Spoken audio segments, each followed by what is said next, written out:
Hey guys, I am going to show you how to find the greatest common factor of two numbers like we've been doing in class.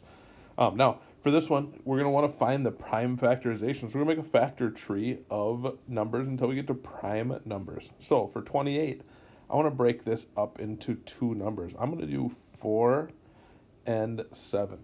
Okay, one of those numbers is prime, 7 is prime, 4 is composite. I'm going to break 4 up into 2 and 2 and 2 and 2 are prime numbers, which means they can only be divisible by 1 in themselves. And now we've got our prime factorization of 28, which is 2 times 2 times 7. If you multiply it back out, you should get 28. You can test it. Go ahead. And for 32, I'm going to do the same thing. I'm going to break it up into numbers that are divisible, that aren't prime. So we're going to do 4 and 8. 4 I'm going to break up into 2 and 2, which are both prime.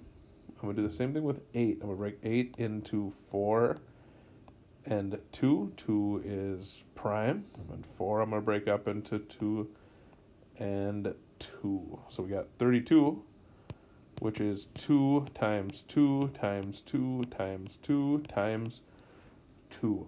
So now we've got our prime factorizations of both broken down into prime numbers. You can multiply them out to make sure they're there.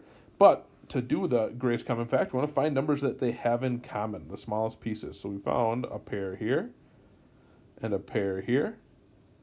And I don't see any other pairs of numbers. So to get our GCF, we need to multiply the pairs that are the same. So 2 times 2, which gives us 4. So the greatest common factor is 4.